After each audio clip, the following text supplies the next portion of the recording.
नमस्कार दोस्तों। प्रधानमंत्री नरेंद्र मोदी ने भारतीय जनता पार्टी की राष्ट्रीय कार्यकारिणी से बॉयकॉट गैंग और भारतीय जनता पार्टी के नफरती नेताओं को सख्त संदेश दिया है।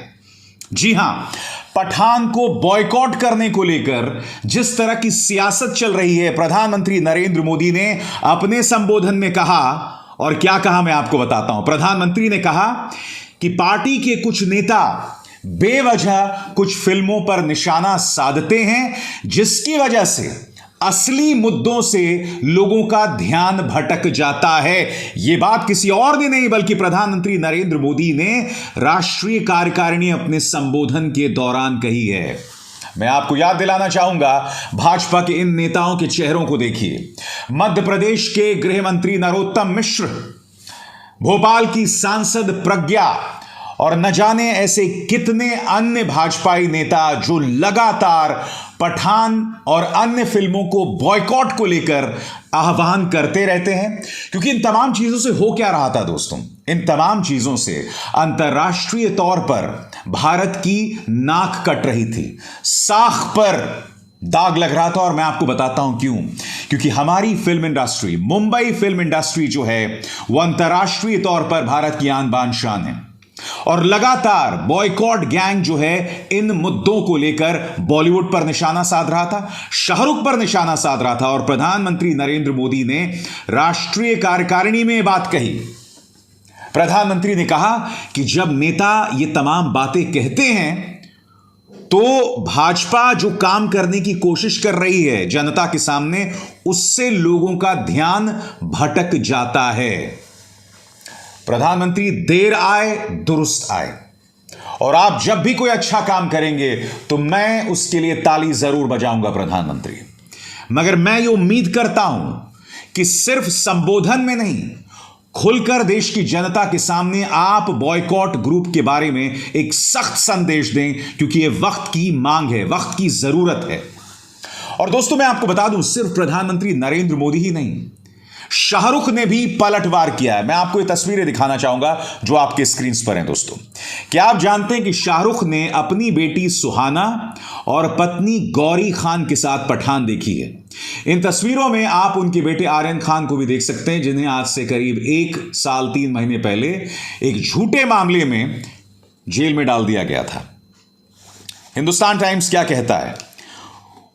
Weeks after Madhya Pradesh Speaker Girish Gautam said Shahrukh should watch Pathan with his daughter, the actor indeed watched the film not just with Suhana Khan but also with his wife Gauri Khan and son Aryan at the Yash Raj Films office on Monday. मैं आपको याद दिलाना चाहूंगा, गिरीश गौतम आपकी screen पर हैं, मध्य प्रदेश के विधानसभा के स्पीकर। उन्होंने शाहरुख खान पर हमला बोलते हुए कहा था कि शाहरुख खान को पठान अपनी बेटी के साथ देखना चाहिए। एक तो ये बात मैं समझ नहीं पाता हूं कि भारतीय जनता पार्टी के नेताओं को जब भी अपने विरोधियों पर या किसी पर हमला बोलना पड़ता है तो सीधे परिवार पर क्यों चढ़ जाते हैं। शाहरुख खान ने यह फिल्म अपनी बेटी के साथ देखी और ये तस्वीरें भी जारी की गई हैं। तो कहीं ना कहीं गिरीश गौतम जैसे नेताओं को भी सीधा संदेश यहां पर पठान बादशाह यानी शाहरुख खान दे रहे हैं। मगर मैं बात कर रहा था प्रधानमंत्री नरेंद्र मोदी की। दोस्तों, याद कीजिए आपके स्क्रीन पर नरोत्तम मिश्र, किस तरह से इन्होंने हमला बोला था दीपिका पादुकोण के खिलाफ। यह तक कहा था कि वो टुकड़े टुकड़े गैंग हैं, यानी कि मध्य प्रदेश के गृह मंत्री, जिनका काम है राज्य की सुरक्षा व्यवस्था, वो एक भीड़ खड़ी कर रहे थे दीपिका पादुकोण के खिलाफ। और ये ना भूलें, दीपिका पर लगातार निशाना साधा गया है दोस्तों। जब पद्मावत आई थी तो भाजपा के कुछ नेताओं ने, कुछ अधिवादी संगठनों ने उन पर हमला बोला था। एक व्यक्ति ने यह तक बोला था कि जो दीपिका पादुकोण की नाक काट कर लाएगा उसे शायद 1 करोड़ का इनाम दिया जाएगा। भाजपा के नेता खुलेआम दीपिका पादुकोण के खिलाफ भड़काऊ बयान दे रहे थे पद्मावत के वक्त भी, जबकि उस फिल्म में ऐसा कोई विवाद नहीं था दोस्तों। और जब वो जेएनयू गई थी, वहां की छात्राओं पर जब हिंसा हुई थी और जब उन छात्राओं के साथ दीपिका पादुकोण इस तरह से खड़ी हुई थी, तब भी उन पर हमले हुए थे। तमाम हदों को पार कर दिया था भाजपाई नेताओं ने। बड़ा प्रश्न है कि जब प्रधानमंत्री नरेंद्र मोदी भाजपा की राष्ट्रीय कार्यकारिणी से बात कह रहे हैं तो क्या उन्हें यह बात समझ आ रही है कि देश को इसका किस कदर नुकसान हो रहा है? क्योंकि मैं आपसे बार बार कहता रहा हूं कि बॉलीवुड जो है वो भारत की सॉफ्ट पावर है, हमारी अर्थव्यवस्था में किरदार निभाती रही है। क्योंकि देखिए, अगर हिंदी फिल्म इंडस्ट्री खत्म हो जाएगी ना, तो अंतर्राष्ट्रीय तौर पर भारत की साख कम हो जाएगी। क्योंकि देखिए, भारत की तरफ जो लोग खिंचे चले आते हैं ना, वो हमारी संस्कृति, हमारे धर्म, हमारी खुली सोच और हमारे जो मनोरंजन वाली इंडस्ट्री है, चाहे वो हमारे गाने हों, चाहे वो हमारी पेंटिंग्स हों, चाहे वो हमारे सीरियल्स हों, चाहे वो हमारी किताबें हों, और सबसे बड़ी बात, चाहे वो हमारी फिल्में हों। क्या प्रधानमंत्री नरेंद्र मोदी इस बात को समझ रहे हैं कि जिस तरह से भाजपा का जो अतिवादी गुट है वो बॉलीवुड पर निशाना साध रहा है, उसके चलते भारत की सॉफ्ट पावर खत्म हो रही है, और जैसे जैसे भारत की सॉफ्ट पावर खत्म होगी वैसे वैसे उसका असर हमारी इकोनॉमी पर पड़ेगा। इसलिए प्रधानमंत्री बात कह रहे हैं। याद कीजिए, जब नुपुर शर्मा ने हजरत मोहम्मद साहब के बारे में आपत्तिजनक बयान दिया था, एक हफ्ते तक बीजेपी ने कोई एक्शन नहीं लिया, मगर जैसे ही मध्य पूर्व में अडानी, अंबानी और लाला रामदेव के बिजनेस हितों पर असर पड़ने लगा था, तुरंत नुपुर शर्मा को पार्टी से बाहर कर दिया गया था। यानी कि दबाव बाहर से आया, एक्शन यहां त्वरित हुआ। मुझे ऐसा लग रहा है दोस्तों कि पिछले कुछ सालों से जो लगातार कचरा चल रहा है प्राइम टाइम मीडिया के जरिए, भाजपाई नेताओं की जुबान के जरिए, प्रधानमंत्री ये समझने लगे हैं कि इसका नुकसान देश को हो रहा है। वरना आप मुझे बताइए, राष्ट्रीय कार्यकारिणी से यह बात कहने की क्या जरूरत थी? अरे ये बात नहीं है दोस्तों। अब तो भाजपा के जो पसंदीदा पत्रकार हैं, माननीय गुल्लू कालू, वो तक ये बात कह रहे हैं। सुनिए, सुधर नहीं रहे। अब इन पत्रकारों के जरिए भारतीय जनता पार्टी ये संदेश देना चाहती है, या ये कहा जाए प्रधानमंत्री नरेंद्र मोदी संदेश देना चाहती है, क्योंकि भाजपा के ये नेता पार्टी के लिए शर्मिंदगी का सबब बन रहे थे, देश के लिए शर्मिंदगी का सबब बन रहे थे, और अंतर्राष्ट्रीय तौर पर भारत की नाक भी काट रहे थे। और पार्टी के अंदर नाक काटने वाले नेताओं की कमी नहीं है। इससे मिलिए, तेजस्वी सूर्या सांसद हैं कर्नाटक से। आप जानते हैं इन्होंने क्या किया? ये इंडिगो विमान में बैठे हुए थे और बैठे बैठे इन्हें न जाने क्या सूझी, उन्होंने आपातकालीन दरवाजा खोल दिया। 10 दिसंबर को हुआ ये दोस्तों। मगर क्या आप जानते हैं, 10 दिसंबर होने के बावजूद इंडिगो ने इस पर कोई बयान नहीं दिया एक अरसे तक। यह मामला बाद में सामने आता है और फिर इंडिगो अपना बयान देता है। मगर दुख की बात यह है दोस्तों कि इस बयान के बावजूद कहीं पर भी तेजस्वी सूर्या का जिक्र नहीं है। बयान में पढ़ के सुनाना चाहता हूं।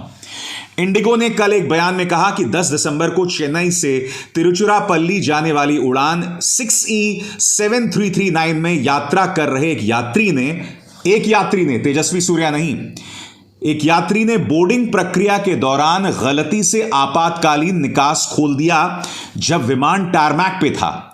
रिपोर्टों से पता चला है कि यात्री ने दरवाजे पर अपना हाथ टिका दिया था, जिससे बाहर निकलने का ताला खुल गया।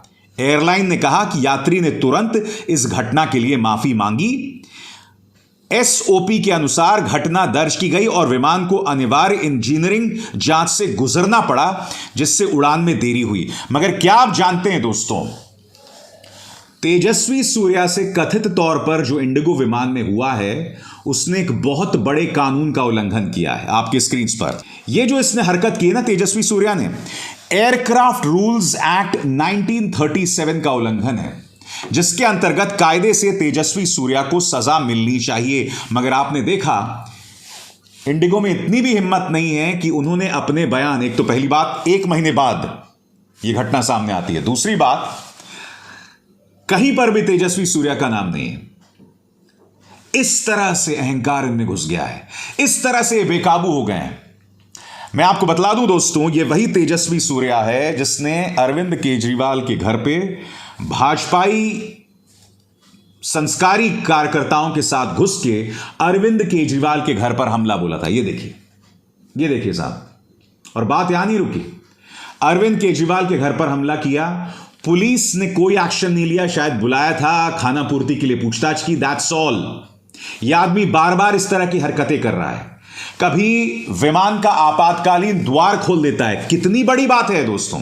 याद कीजिए जब कुणाल कामरा ने अर्नब गोस्वामी से सिर्फ सवाल पूछा था, शालीनता की हदों में, हिंसा का इस्तेमाल नहीं किया था, तो न जाने कितने महीनों तक कुणाल कामरा को विमान में चढ़ने नहीं दिया गया था, पाबंदी लगा दी गई थी।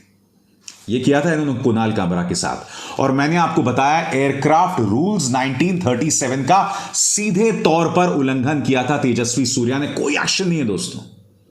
और इस आदमी का एक इतिहास रहा है, मैंने आपको दिखाया इसने क्या किया था दिल्ली के अंदर। अरविंद केजरीवाल के घर पर हमला बोल दिया था भाई। और बात यहां नहीं है, यह और इसके समर्थक हमारे उज्जैन के महाकाल में घुसे। यह वीडियो देखिए, किस कदर इन्होंने उत्पात मचाया था वहां पे, किस कदर उत्पात मचाया था। और मुझे याद है कर्नाटक में भी किस तरह से यह व्यक्ति जो है कंट्रोल रूम में घुस गया था और वहां पर इसने लोगों के साथ बदतमीजी की थी, बाद में माफी भी मांगी थी। मानो एक बच्चे के हाथ में खिलौना दे दिया गया है और वो इस तरह से उत्पात मचा रहा है। ये एक सांसद है दोस्तों। अहंकार देखिए, बदमिजाजी देखिए, बदतमीजी देखिए। क्या प्रधानमंत्री को आभास है कि आपके पार्टी के अंदर इस तरह के लोग भरे हुए हैं? बहरहाल तेजस्वी सूर्या ने जिस तरह से एक आपातकालीन द्वार को खोल दिया विमान के, उसको लेकर विपक्ष हमलावर है। विपक्ष क्या कह रहा है पढ़ के सुनाना चाहता हूं। कर्नाटक कांग्रेस ने कहा, तेजस्वी सूर्या इसका एक उदाहरण है कि अगर गेम खेलने वाले बच्चों को मालिकाना हक दे दिया जाए तो क्या होगा। विमान के आपातकालीन निकास द्वार को खोलने की कोशिश में बच्चे की शरारत सामने आई है। यात्रियों की जान के साथ खिलवाड़ क्यों? कांग्रेस ने प्रधानमंत्री मोदी से पूछा है, सांसद की मंशा क्या थी? क्या आपदा पैदा करने की योजना थी? माफी मांगने के बाद उन्हें पिछली सीट पर क्यों स्थानांतरित कर दिया गया? कांग्रेस ने प्रधानमंत्री नरेंद्र मोदी से पूछा है कि अगर उड़ान भरने के बाद यह घटना हुई होती तो किसे जिम्मेदार ठहराया गया होता। दोस्तों, सोच की भी सिहरन पैदा होती है।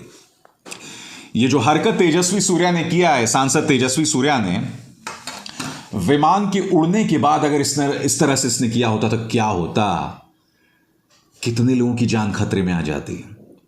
मैं आपसे पूछना चाहता हूं, आप जब विमान में बैठते हैं तो आप बहुत तमीज से बैठते हैं। खासकर अगर आप इमरजेंसी दरवाजे के सामने बैठे होते हैं, आप कुछ नहीं छूते हैं। क्यों? क्योंकि आप जानते हैं कि अगर आपसे कुछ गलत हो गया तो उस विमान में बैठे सब मर जाएंगे, कोई नहीं बचेगा, क्योंकि विमान उड़ रहा होता है। शुक्र है वो विमान टैरमैक पे था। बाद में सबको विमान से उतारा गया, उसकी जांच की गई और फिर लोगों को चढ़ाया गया। मगर सोचिए, सिहरन पैदा होती है अगर ये विमान उड़ रहा होता और तेजस्वी सूर्या ने वही हरकत की होती जब विमान हवा में था। उज्जैन के महाकाल जाके ये और इसके समर्थक ऐसा करते हैं। अरविंद केजरीवाल के घर में जाके ये और इसका समर्थक ऐसा करते हैं। ये अपने आप को सांसद कहते हैं। ऐसा क्यों हो रहा है मैं आपको बताता हूं। चाहे नरोत्तम मिश्रा हो, चाहे सांसद प्रज्ञा हो, चाहे उनके पठान पर अनाप शनाप बयान हो, या फिर ये तेजस्वी सूर्या और उसका अहंकार, उसकी बदतमीजी, ये इसलिए होता है क्योंकि मीडिया सवाल नहीं करता। और जब मीडिया सवाल नहीं करता है तो ये लोग बेकाबू हो जाते हैं। इन्हें लगता है कि सरकार मेरे बाप की है, कोई हमारा कुछ नहीं उखाड़ सकता। ये मेरे शब्द नहीं है, ये लोग इस तरह से सोचते हैं, कोई हमारा कुछ नहीं बिगाड़ सकता है। इनके जहन में ये चलता है दोस्तों। तो ये अपने आप में बहुत ही खतरनाक है। मैं उम्मीद करता हूं कि प्रधानमंत्री सावगोही से संदेश देंगे, चाहे वो बॉयकॉट गैंग हो, चाहे वो नफरती गैंग हो, या फिर तेजस्वी सूर्या जैसे बदमिजाज सांसद। अभिसार शर्मा को दीजिए इजाजत। नमस्कार। स्वतंत्र और आजाद पत्रकारिता का समर्थन कीजिए, सच में मेरा साथी बनिए। बहुत आसान है दोस्तों, इस ज्वाइन बटन को दबाइए और आपके सामने आएंगे ये 3 विकल्प, इनमें से एक चुनिए और सच के इस सफर में मेरा साथी बनिए।